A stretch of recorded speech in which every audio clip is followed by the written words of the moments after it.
अस्सलाम वालेकुम, my name is doctor Khalood Imran. दौरान हमल मैदे की तेजाबियत क्यों होती है और इसकी क्या वजूहत है। जैसे ही एक बच्ची को प्रेगनेंसी होती है तो वो हमारे पास ये रिपोर्ट होती हैं कंप्लेन लेकर के जी मैदे में बहुत ज़्यादा हैवीनेस है, खाना हजम नहीं होता, अगर खा लें तो वॉमिट आ जाती है और वॉमिट ना आए तो दिल करता है कि वॉमिट आ जाए, क्योंकि जो मैदे में हमारी खुराक मौजूद है वो बहुत हैवी है और हमें लगता है ये हजम नहीं हो रही है।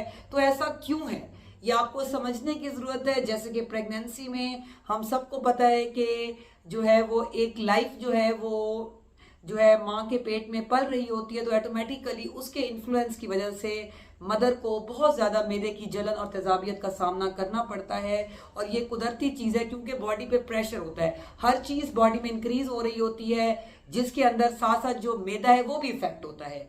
एसिड ज़्यादा होता है, HCl ज़्यादा हो जाता है और उसके साथ साथ जो फीमेल के हार्मोन्स हैं वो पीक पे होते हैं, जिसकी वजह से जो प्रोजेस्टेरॉन है वो पीक पे होता है। याद रखें, जो प्रोजेस्टेरॉन हार्मोन है वो इंटेस्टाइनल मोटिलिटी को कम कर देता है। जब ऑटोमेटिकली मैदे में HCl ज्यादा होगा और आगे से जब फूड मूव करके गट में जाएगी, आंतों में जाएगी, इंटेस्टाइन में जाएगी और उसकी मोटिलिटी कम होगी, तो ऑटोमेटिकली जो है ये जो है एपिगैस्ट्रिक पेन और सीवियर बर्निंग की वजूहात बनती हैं। तो ये प्रेगनेंसी के साथ क्वाइट नॉर्मल है। अब इससे हम कैसे बच सकते हैं, पहले मैं आपको जरूर बताऊंगी होम रेमेडीज।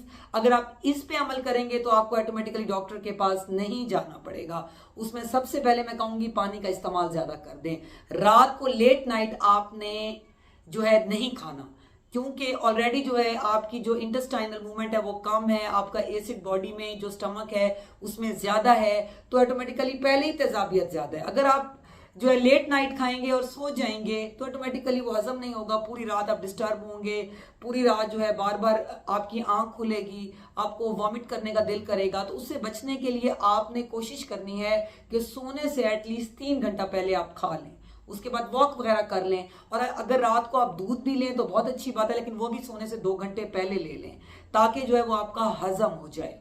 उसके अलावा आपने जब सुबह उठना है तो कोशिश करनी है कि ब्रेकफास्ट बहुत हैवी नहीं लेना। फीमेल जी पराठे खा रही होती हैं और वो भी तले हुए मक्खन मलाई के, ऑटोमेटिकली ये मैदे की तेजाबियत की वजह बनती हैं। आप नाश्ते के टाइम में आप जरूर रोटी लें, लेकिन आप कोशिश करें सादी रोटी लें, उसके साथ आप दही लें।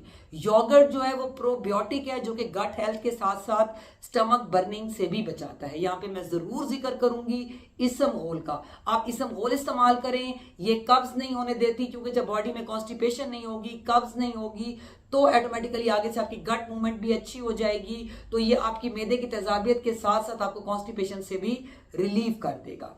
अब मैं यहाँ पे जरूर बात करूंगी डे टाइम लंच की। उस टाइम भी फीमेल हैवी जो है चावल ले रही हैं और हैवी हैवी चीजें, बहुत ज्यादा मीट ले लेती हैं। याद रखें कि प्रेग्नेंट लेडी को भी ट्वाइस अ वीक मीट लेना चाहिए। अगर बहुत हो तो वो थ्राइस अ वीक ले सकती है, अगर उसकी लैब्स नॉर्मल हो तो। अब आपने उसमें क्या करना है कि सबसे पहले जो है आपने कोशिश करनी है कि सलाद लें।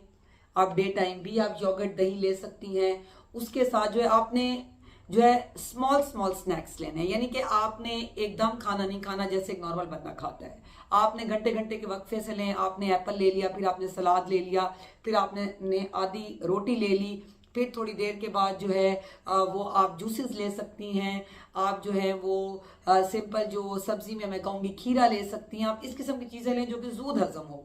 और जो है ये कोशिश करें कि आप वॉक करें मॉर्निंग में भी और इवनिंग में भी, ताकि मैदे की तेजाबियत से आप बची रहें। जैसे मैंने स्टार्ट में कहा, पानी का इस्तेमाल बहुत ज्यादा करें। उसके अलावा मैं जरूर जिक्र करूंगी टी का, चाय का, क्योंकि उसमें कैफीन बहुत ज्यादा होती है, तो ऑटोमेटिकली ये भी एपिगैस्ट्रिक बर्निंग। जी बास फीमेल्स कहती हैं मैं चाय के बगैर नहीं रह सकती, इसलिए कि मुझे बहुत हेडेक होता है। फिर अगर आपने चाय भी लेनी है तो आप कोशिश करें कि आप वो आप डे टाइम में दिन में एक दफा ले लें, लेकिन जो है वो भी आपने लेट नाइट नहीं लेनी, क्योंकि ये भी बढ़ने की कॉज। आप ग्रीन टी ले सकती हैं, ग्रीन टी आप आराम से यूज करें 2 से 3 दफा, आपको कोई भी इशू नहीं होगा। मैं यहाँ पे लाजमी बात करूंगी पोस्चर की। प्रेग्नेंट लेडीज सीधा सो जाती हैं, स्पेशली जो है एंड ऑफ सेकंड ट्राइमेस्टर और फाइनल ट्राइमेस्टर में, एंड ट्राइमेस्टर में, 7वें 8वें 9वें महीने में। तो उसमें क्या होता है, जो मेन वेन्स है वो प्रेस हो जाती हैं, जिसकी वजह से जो है एसओबी भी होती है, और उसके साथ साथ जो है वो ऑटोमेटिकली स्टमक पर भी प्रेशर पड़ता है, और जो आपकी फूड है वो बैक रिफ्लेक्स करती है, गर्ड करती है।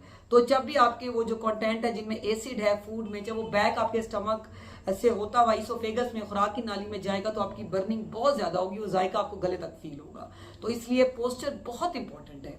जैसा कि पिक्चर में शो हो रहा है, प्रेग्नेंट लेडी को हमेशा लेफ्ट साइड पे सोना चाहिए और टांगों के बीच में पिलो रखनी चाहिए, ताकि उसकी वेन्स भी रिलीफ हो, उसको एसओबी सांस भी ना चढ़े और उसको साथ साथ मैदे की तेजाबियत भी ना हो। अगर इन तमाम बातों पे अमल करने के बावजूद भी आपको बहुत ज़्यादा जो है वो मैदे की तेजाबियत और जलन है, फिर डॉक्टर के पास आप जाएं। बहुत अच्छे पीपीआईज, एंटीसिड, बहुत अच्छी मेडिसिन आप मौजूद हैं जो आपको डॉक्टर रिकमेंड करेंगे, जो कि सेफ इन प्रेगनेंसी है। सेल्फ मेडिकेशन को अवॉइड करें।